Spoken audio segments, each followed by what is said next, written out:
we see what was our, how to say, nice and bright day of yesterday before the crisis struck both EU, the wider world, and Ukraine. Now, both Ukraine and the European countries are struggling and trying to find the way out.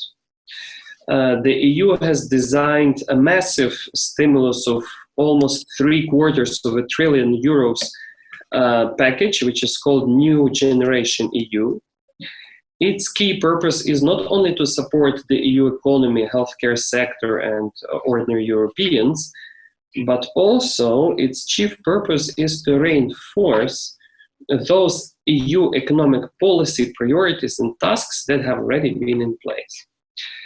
To name just a few, it's a European Green Deal, or farm-to-fork strategy for agriculture and food processing, or the need to diversify international supply chain from those international partners that prove to be less reliable than before, like China or others. These are just the examples. Our audience would like to know, Ambassador Balash, which of those policies, which are now in the making by the European institutions, will have the greatest impact on Ukrainian exports in terms of new potential regulatory barriers. Agricultural sectors is particularly interesting for our audience. Can you tell us something more about this? We are very keen to know. Well, thank you very much. I am really pleased that, and I'm sorry that I forgot to specifically mention my old friend, Minister Kachka, who has been also part of the Ukrainian negotiating team for the DCFTA, for the agreement, free trade agreement, which is the basis of our special relationship. And I am glad to see him back in an important government post. I also received with thanks the numerous questions which have been sent by the interested members from the audience, and I will try also to reply to those. Let me first of all put into context the developments of the last few months. The EU GDP, according to the data of the, especially since March and April and May, what we have now data, but also looking forward, is expected to drop to an unprecedented extent. The present forecasts are a drop on an annualized basis between 8 and 12%. This has never happened, even in the deep, at least in the last decades since the Second World War, and this is much deeper than it was during the financial crisis, a little bit over 10 years ago. So this is a huge hit. The GDP drop is also coupled by a major drop in trade, as could be expected. According to the present forecast, again on an annual basis, the EU trade with external partners, including Ukraine, exports will drop by between 12 and 15%, imports between 11 and 14%. So the drop in imports is somewhat less, so meaning that the EU's exports, the trade balance overall is somewhat worsening for the EU, but this is, of course, nothing to be surprised about. I don't want to go into the details of all the huge problems, but starting with the also in the EU fast increasing unemployment, the loss of not just of the poorer part of the population, but also quite a lot of well-to-do businesses, small and medium-sized companies, who are especially in such sectors which are very much exposed to the effects of the virus, starting with hospitality, so hotels and restaurants business and everything linked to it. Tourism, as you are aware, is a very important part of the EU economy, especially in the southern member states, from Portugal to the west, going until Cyprus on the east. These countries have even a much higher than average exposure to the arrival of foreign tourists. These countries have now opened their borders or are about to open their borders. But the question is that to what extent the foreign tourists will be there to travel, considering the rather unforeseeable and unpredictable impacts of the virus. Now, what are the consequences and what are the new trends? First of all, the new trend is what I could call the entry into force, linked to the entry into force of the new Commission headed by Madame von der Leyen, who immediately introduced a new approach to the EU trade policies, and this is can be expressed through the so-called Green Deal. These are green policies, meaning that when it comes to the core economic sectors and also the ways of how the sectors produce, export, import, how they transport their products, the concerns over climate change, the concerns over the unintended effects of the chemicals, biological products used, these play a much more important role than has been the case before. Just to mention that the question of this sustainability and in particular questions of green growth have hardly turned up on the screen during the previous Commission, while now this has become very much supported by the European Parliament, a major direction of the policies. But the new Commissioner didn't have even time to very much go into the details of the New Deal and to start to implement it when the crisis caused by the coronavirus has struck the EU, and this had immediately very big impacts. Everywhere in the world, including in EU member states, these days, if we are frank, the leaders of all countries, of all integrations are judged by their success against the virus.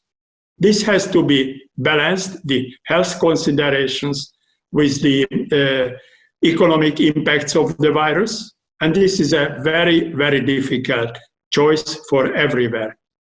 Health to be put at the first place, or the health of the economy to be put in the first place, how far to go in protecting the people's health, and at what point it becomes already too much of one-sided thinking if the economy collapses in between.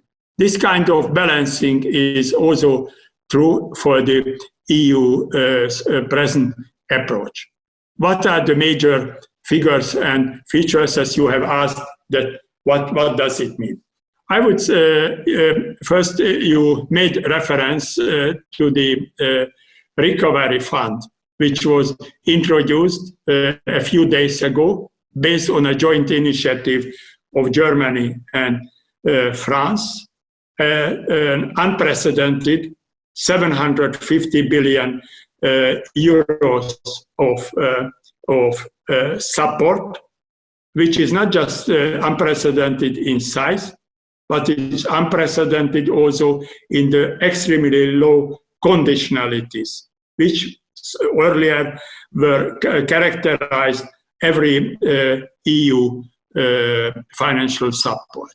When it comes to now to this recovery fund, it is clear that a bigger part of it is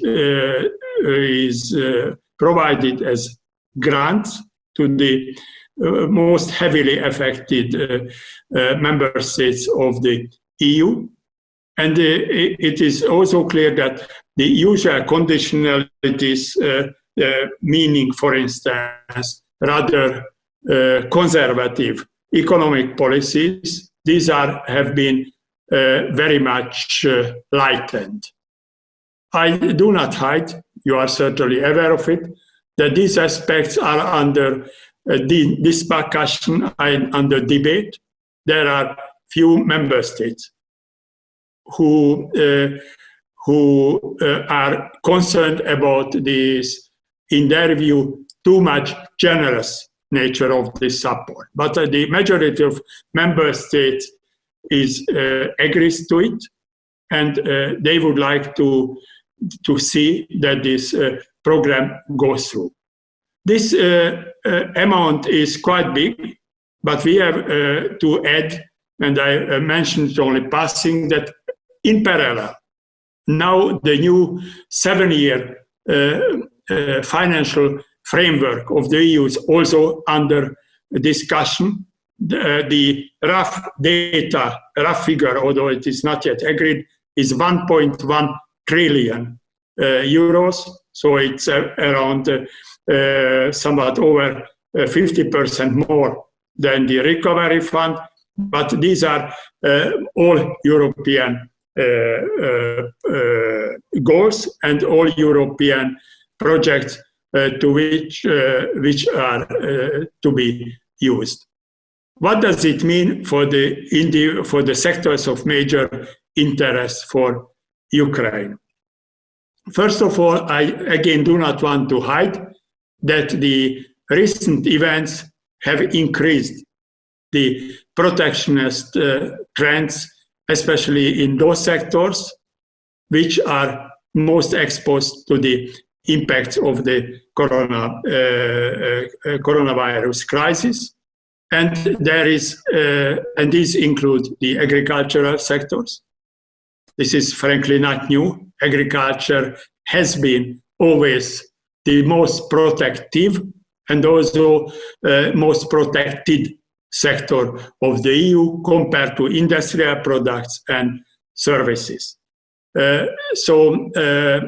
In reaction to the demands of the farmers, who some majority of sectors, especially those producing high value-added agricultural food items like red meats, like high value-added dairy products, cheeses, wines, which are consumed by the tourists, they are in deep trouble. And they have very much asked the Commission, as well as from their own national governments, to provide protection.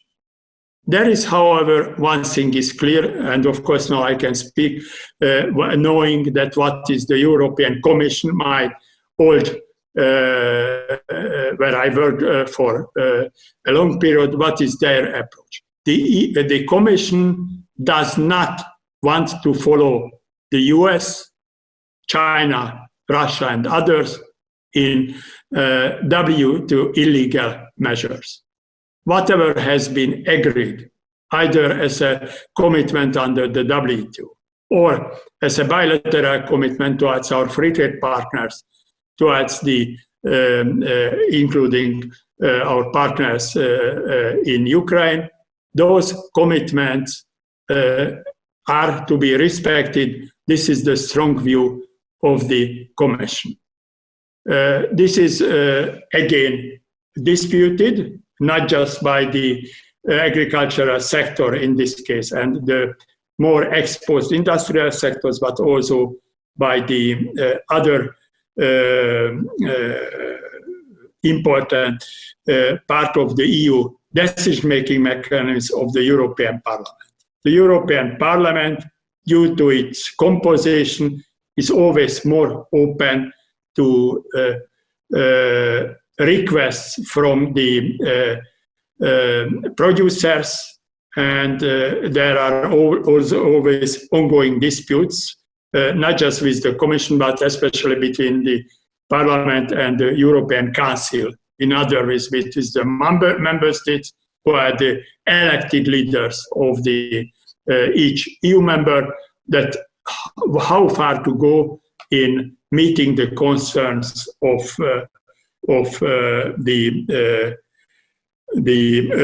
producers. There are different types of disputes. There is a north-south dispute. There is a east-west dispute. So therefore, before we come to the end of this and to decision time, which is expected soon, I think that we can expect still many problems.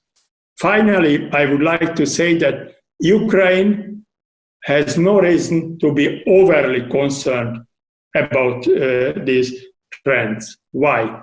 Already Minister Kachka has mentioned some of the factors. Ukraine, a nearby partner, and these days, after we have seen what happened during the worst periods of the crisis, when other partner countries, China, US, others, stopped supplying EU with important protective equipment, pharmaceutical materials, electronics, and so on.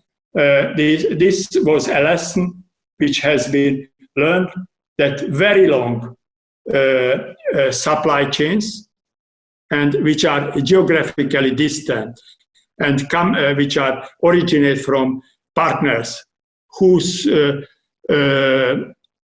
approach is like for President Trump, America first. These supply chains can suddenly dry up. Therefore, Ukraine is not important that Ukraine is not just geographically close by, but Ukraine is also, due to the association relationship, and reliable supplier. What is important for the green politicians, the carbon footprint of deliveries from Ukraine is very low. It's directly bordering the EU, so there is no concern that products would arrive with a heavy transport and other carbon burden. So Ukraine, I think, can feel relieved that it's a relative competitive position compared to other suppliers overseas. Not that will not be worse, but will even improve, in my view. And there will be an enhanced interest from the EU to import and source from Ukraine. Thanks. Thank you very much, Ambassador. I think the key conclusion from your remarks is that a signal of optimism and hope for our exporters, that in all, Ukraine is in objectively speaking, Ukraine is in a relatively good situation, which has a lot to do with geography, that we are direct EU neighbors, so it really cut our costs on logistical expenses. Second, that we have this joint normative rule book in the form of the association agreement, which really opened up our access to the EU market. As a result, we can always fall back on this in this time of trouble, like our exporters did in 2015 and 16.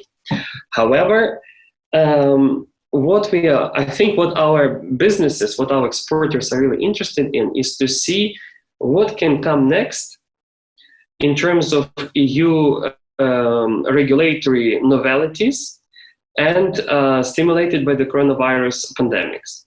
We have a few examples. For instance, this new from farm to fork strategy.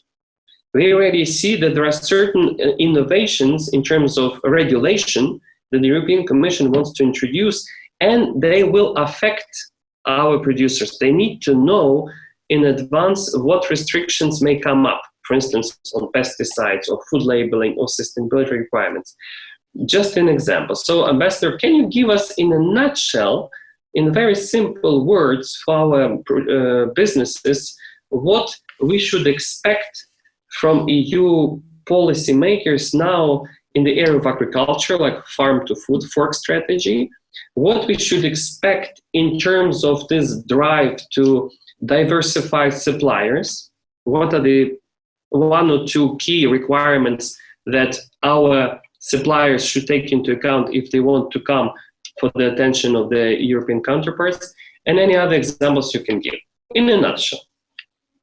Well, very briefly, that first of all, this diversification relates to diversify away from those unreliable sources. It's very clear that especially China will not be considered as an extremely reliable supplier. I'm sorry to say so, but the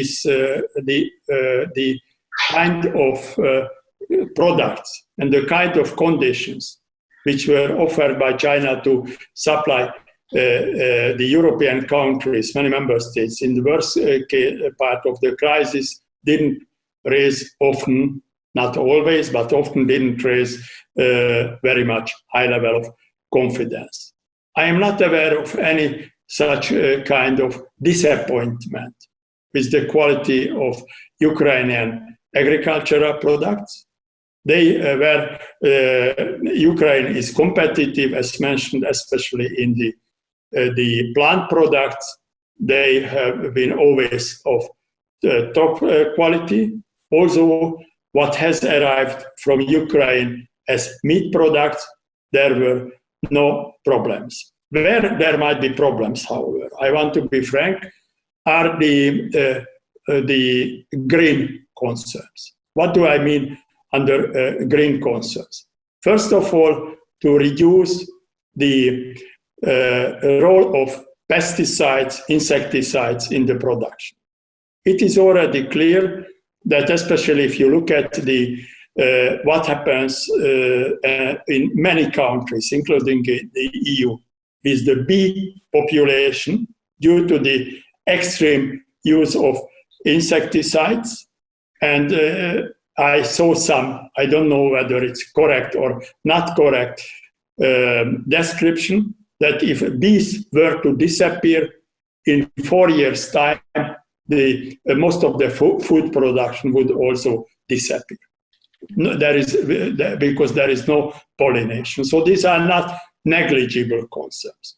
And therefore, although this is strongly protests again by the farmers for who just spilling out a lot of pesticides and insecticides is the cheapest and easiest way of producing, but there will be a much increased role for biological, basically clean production, bioproducts, and I think that Ukraine has all the chances also to increase this kind of production.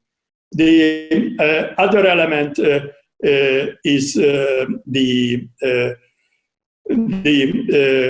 reliance on less polluting ways of transport, as I mentioned.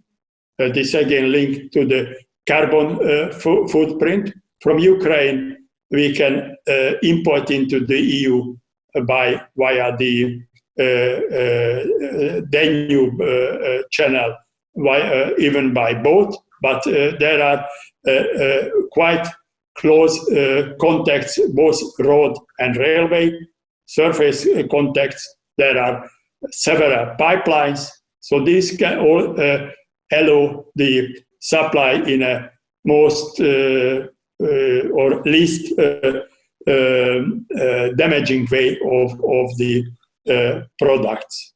I would add that also there is a high demand, although this is not strictly trade, but I would add that there is a high demand for the well-trained Ukrainian workforce, and this is these days in many EU member states causes concern and problems that the Ukrainian people who used to work both in industry and agriculture are not, as well, and also in services, are now much less available than was the case before.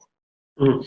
Thank you very much, Professor. Before we turn to our other distinguished speaker, Minister Kachka, I have one additional question to you. Agriculture is relatively well off in these terms in Ukraine. What about industry? Our industry, particularly metallurgy, has been struggling to remain relevant in the difficult conditions that existed even before the crisis on the EU market. Now they are very much interested to understand whether the new regulatory innovations from the part of the Commission can really hit them, or it's a bit overblown. Everyone talks about the carbon border adjustment measure, or carbon tariff, if people cynically put it forward. What do you think of this new development? What is your insight? Should we be concerned? I think that first of all, I start with very briefly with the conditions of supply, and in this respect, Ukraine is, when it comes to the steel industry, is exposed to, at present, to a single anti-dumping case, but this is much less relatively than for many other steel-producing countries, and we hope that the conditions of supply will be such that this case can be suspended. The EU has been always rather self-restrained when it comes to such trade defense measures. When it comes to the issue what you raised, this carbon border adjustment, here I try to be very cautious. I am not working anymore with the European Commission, so perhaps I am not telling this is a very fully personal view. There are doubts, let's put it that way, that this carbon border adjustment were to be introduced, how it could be made WTO compliant, and how it could reflect the various conditions of production in the various countries. So I am still need to be convinced that this would be possible to introduce it without undercutting WTO rules. Mm-hmm. Thank you very much, Ambassador. Now we turn to Deputy Minister Kachka. How do you, and before we would be hearing your comments, Taras, a few guiding questions. We have heard from Ambassador Balash a few examples of what our producers can expect in terms of regulatory barriers for our exports. How do you think, we would be interested to know how the government, how the Minister of Economic Development, Trade and Agriculture can help our producers first to adapt and to guide, let's say, the country, the economy forward to see that these barriers are not so much of a threat or a risk. Please, what do you think?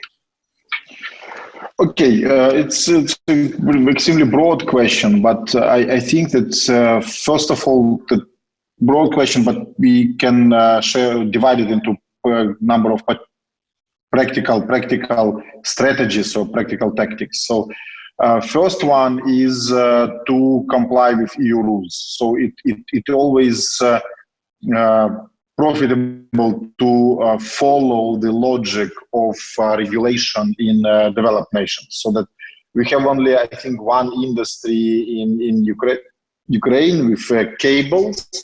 So the let's say prominent exporters who follows rather US practice than in terms of technical regulations than EU rules. Others are following the path of let's say certification, standards, safety, security, and even technology to EU rules. And I think that this is core business tactics, yes, just to follow EU rules, and it will help you to be accepted worldwide. I think that now it's quite normal then our standards are based on EU norms, so that this is like quite clear strategy. And if your product is accepted in the EU, it means it's safe, it's tradable after all. So this is something like a basic strategy. But then we have another elements, another developments, and it is visible in different areas. For example, we already talked about pesticides and the pest on pesticides.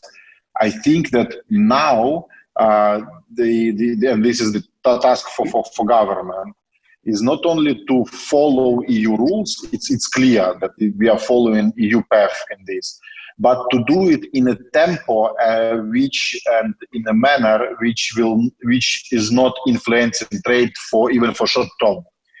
For example, what we have with chlorpyrifos in the EU, it is prohibited, and we are not undermining the rationality behind this prohibition. Indeed, chlorpyrifos is damaging health of people, damaging bees, and so on and so forth. And we do not mind following the path of the European Union, but we would be glad if we have coordinated approach. So if the EU is prohibiting something, then we have either transitional period.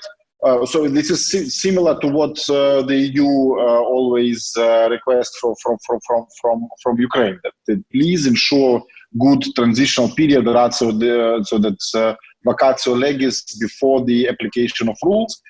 Why? Because the same companies who operate in the EU, the same company who operates in the EU, once the product is prohibited in the EU, what they try to do is just to sell it somewhere nearby. So if it is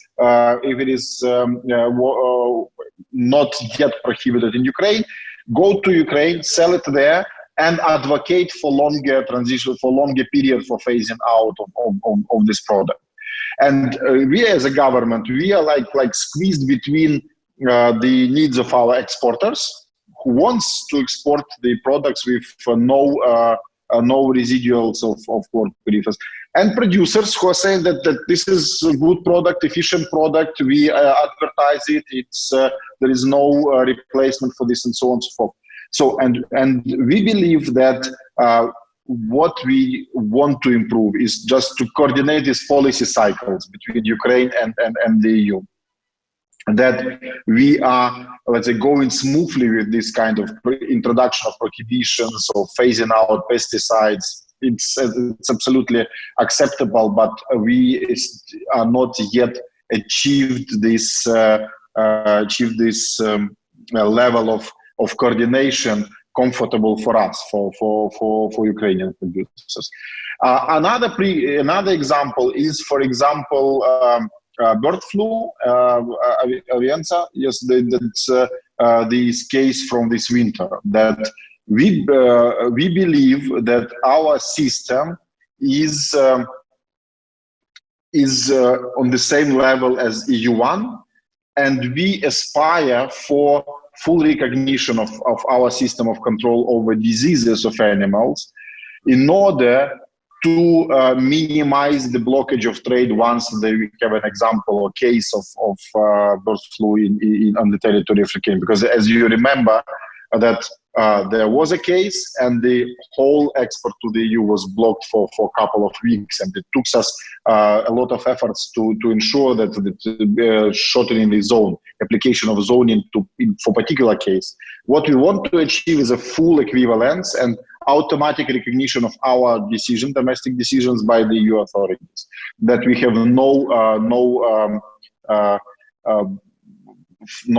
blocks in trade with the EU. This is another example. And the third example, what is rather connected with the development of policy. So with Green Deal and carbon border adjustment tax, that we, and this is the, let's say, I think that this is the proper moment with good experience from past, that once the policy is on the level of design, so it is not yet completed, Ukraine should advocate for taking into account its interests also by the EU, because we have association agreement, we have geographical proximity, and so on and so forth.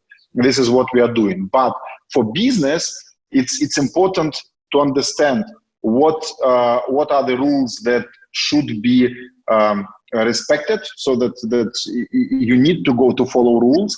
And if you want to modify something in future, you also need to explain why you do this. So that's why we have a really good, I think, good dialogue with industries on industry. So that just another example where I see some kind of challenges in Ukraine. It is connected with ACA, this industrial visa-free, so that the recognition of conformity assessment procedures made in Ukrainian conformity assessment procedures in the European Union. We did a lot on the level of legislation, and we did a lot of different steps on the level of institutions like accreditation agency or a standardization body and so on and so forth. But the market for these services is still not yet reformed. We have a lot of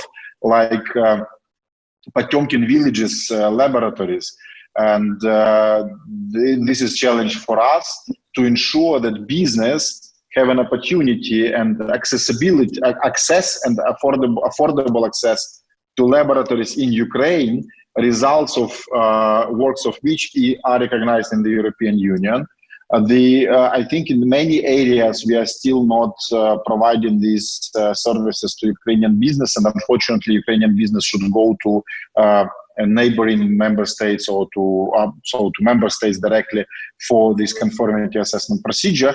But I think that this will be another, let's say, this is a priority for coming months, because and this is the reason why we are requesting activization of negotiations on ACA, on this industrial visa-free regime, because it will help us to intensify and prioritize works on this market for laboratory and conformity assessment bodies in Ukraine. So these are the directions of practical work, what we are going to do. But I think that the basic lesson is to follow EU rules. And just to complete, since I just collected a lot of thoughts during the discussion, I think another element of our particular work should be resuming of different trade missions and business-to-business contacts. And I think that Export Promotion Office will help our business and the ministry in its mission as well. That I think that one of the biggest challenge of coronavirus is that business-to-business relations are distanted as well. So that less exhibitions, less fairs, less different visits and so on. So we need to resume this activity of business-to-business contacts and put additional attention and efforts to this direction. So thank you. Thank you. Thank you very much, Deputy Minister. In fact, yes, in this circumstances when we cannot travel to each other, see each other, and shake hands, this online events and online means are really the only thing we can rely on, and we are very happy that at least we can contribute to the terrific work that is being done by the Export Promotion Office and yourself. But let me quickly get back to the beginning of our discussion, when we listened to Ambassador Balash and we talked about this new wave of rules that can hit our exporters now, and also, stimulated by the coronavirus epidemic. Deputy Minister, how do you think we can use the already existing very good mechanism of association agreement in order to help the country, the economy, to prepare for these rules? And how, for instance, you already basically answered that question, but how then the government can get back and collect from our businesses the wishes list in terms of adaptability of these rules in order to make them less painful to adjust in a dialogue with the EU? How do you think we can use the association agreement, and what can be changed on, let's say, what are the room for improvement if you want to be effective in dealing with this new wave of regulation? I think that first of all, so that thank you for this question. I think that in reality, how to say that it depends on what are your let's say ambitious, or what is your level of advancement in trade with the EU and the scale of your trade trade to the EU. I think that what we can do is just to share information with business on new rules. Sometimes, sometimes rules are absolutely tactical. For example, rules on movement of people within coronavirus and lockdown, or closure or openness of borders, particular border posts, and so on and so forth. So on this, in this area, I think that the one of best good lesson learned from coronavirus is that you need to share information as fast as possible, and it was achieved by this switch to the WhatsApp, Zooms, and other means of communication. And what we did during early weeks of lockdown is that we exchange a lot of information between ourselves, and it helped. So between government and business, and it helped to be more smoothly and to react properly on different challenges. So that's why this exchange of information is important. For new developments, I think that we need to be, first of all, conscious and so critical, but conscious and serious. I think that we need to assess what is bearable and what is not bearable for us. What is our legitimate interest? So we need a lot of thinking on our side. So, for example, on cross-border adjustment tax, it is clear that our natural interest is to not to be covered by this tax or adjustment measure, whatever it. But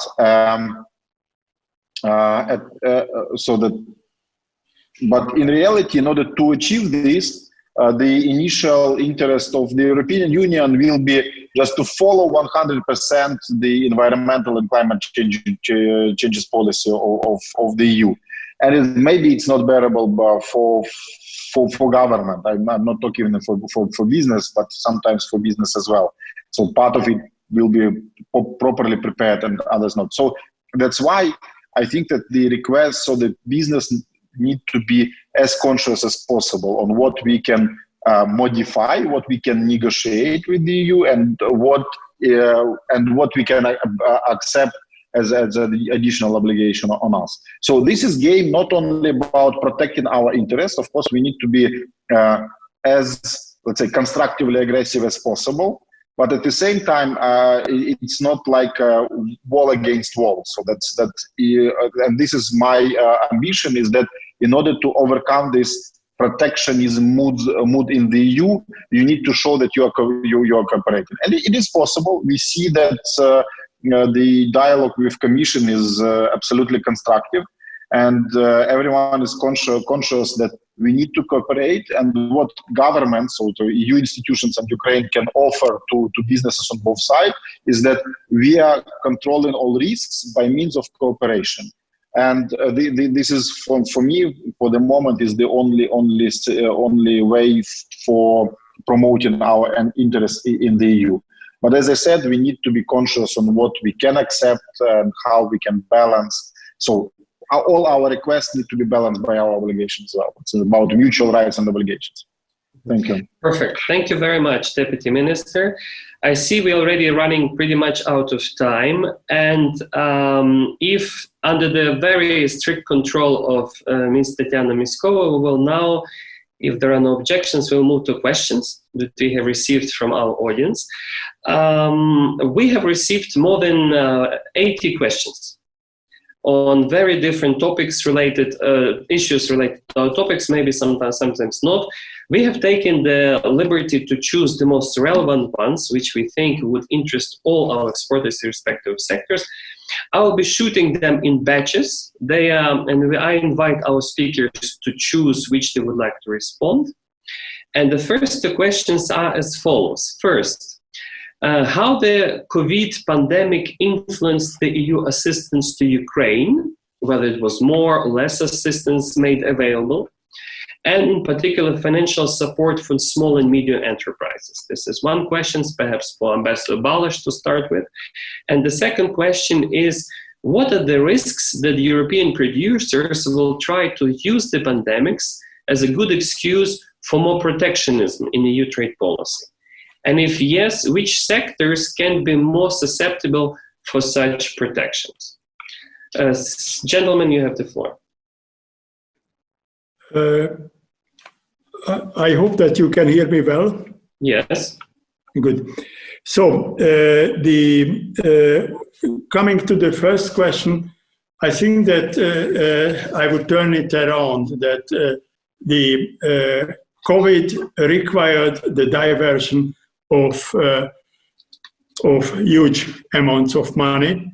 I didn't mention last time that, or during my last intervention, that apart from the mentioned big EU-level funds, the recovery fund and the financial framework for 7 years, there is also a huge amount of money are paid, especially by those member states who can afford it to their national economies. Germany alone is expected to spend around 80 billion euros on the support of its own companies, including, for instance, which, to be frank, was unimaginable a few months ago, that Lufthansa, one of the largest companies of the world, is on the brink of bankruptcy.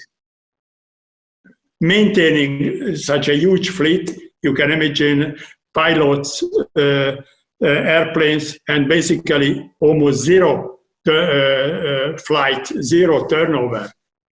So this what it means. Now, the fact is that in spite of these very high demands on the EU and on governments, the EU is committed to continue supporting Ukraine. The EU has been and remains the major financial supporter as well of Ukraine. According to the last figures are over 7 billion euros are to be provided to Ukraine in various forms, partially grants and development assistance for various projects, and partially for very long-term support. And I am not aware of any plan to cut this financial support to Ukraine. But I have to be frank, I am not aware either under the conditions that there would be a possibility now or to increase this support.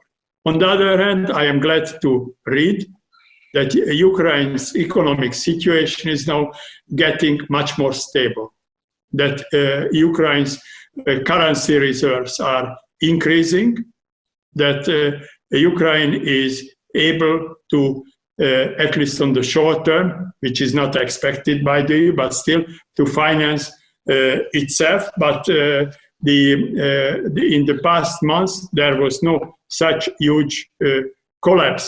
What happened in many countries in the fiscal balance of Ukraine, what took place in other countries.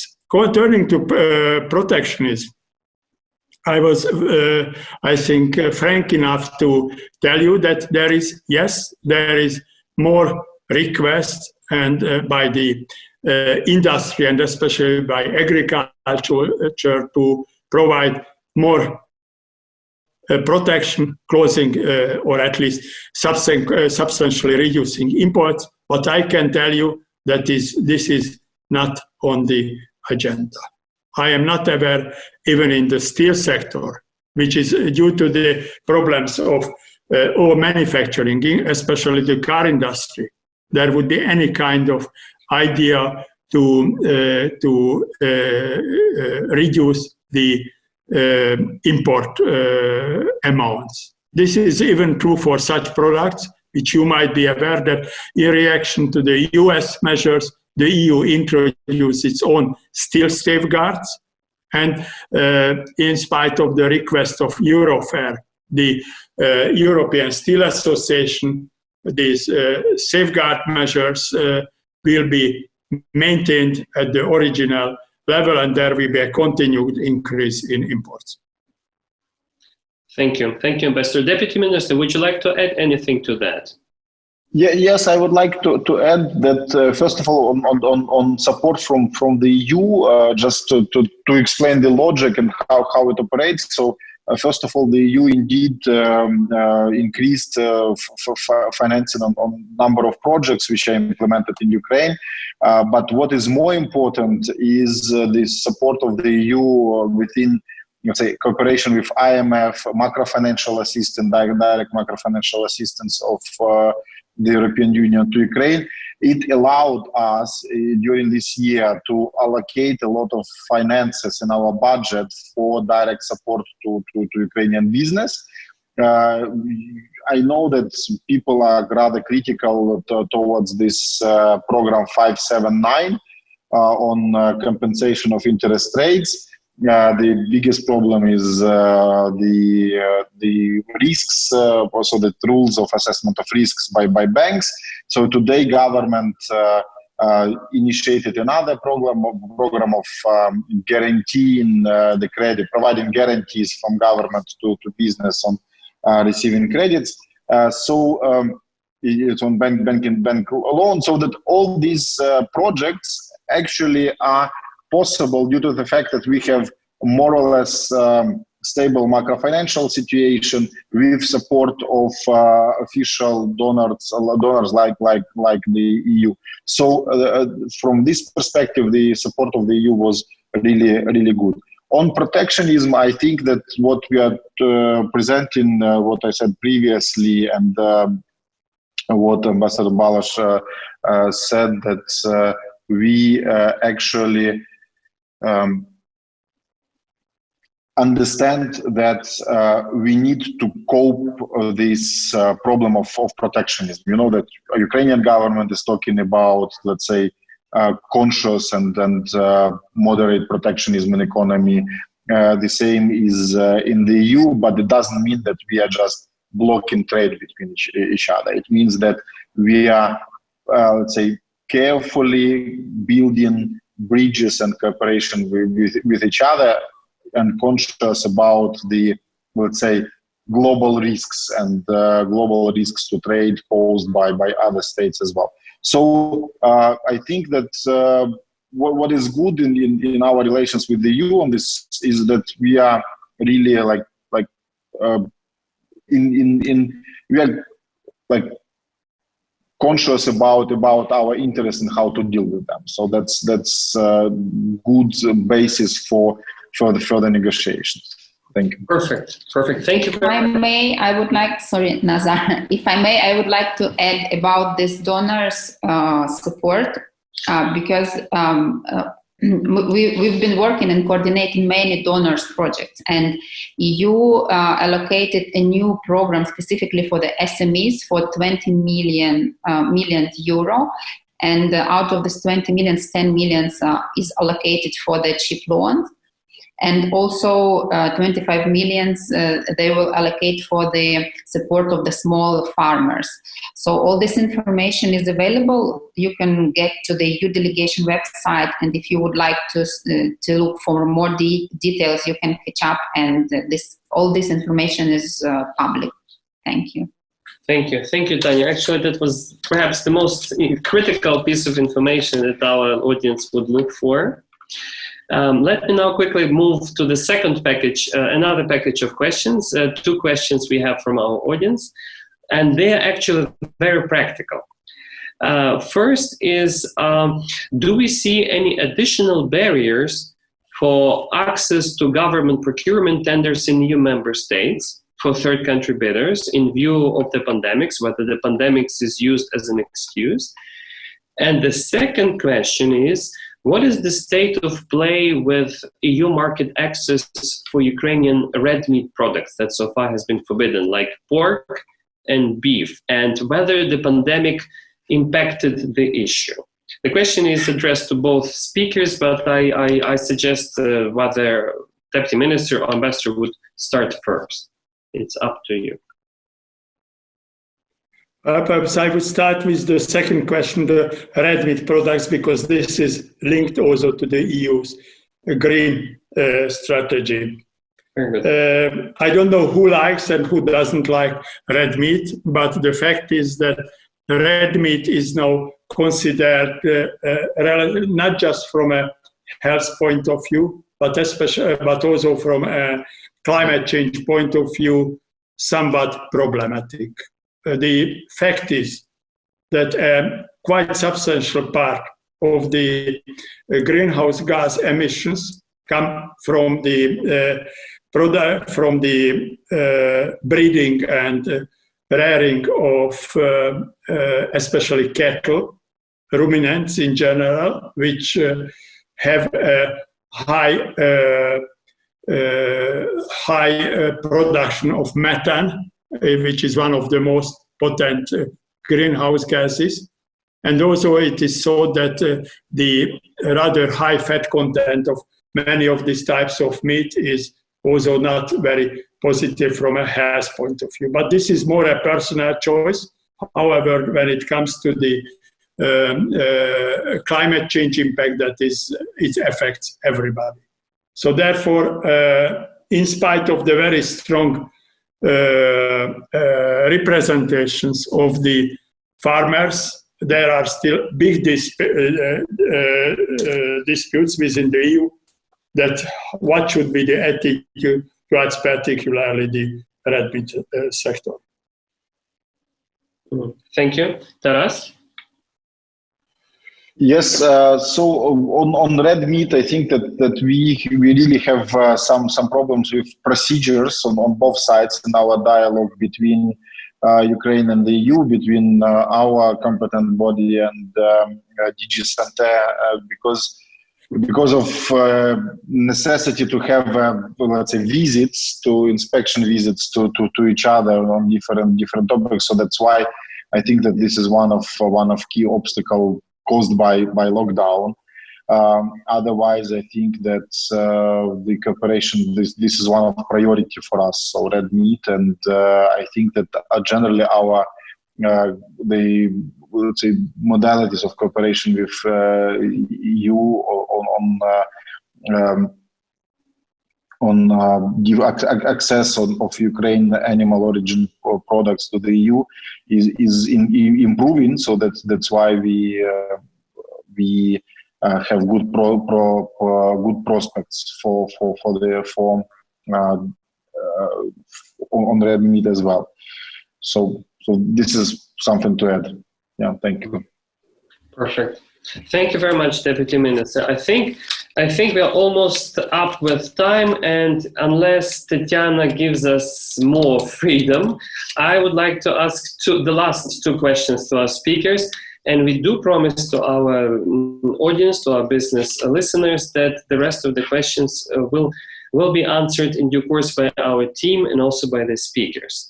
So the last two questions. One is probably only Deputy Minister is qualified to answer.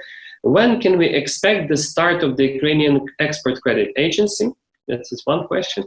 And the second question we received from the audience is, did the pandemic influence the EU and Ukraine's position to review the DCFTA terms of trade as envisaged by the association agreement?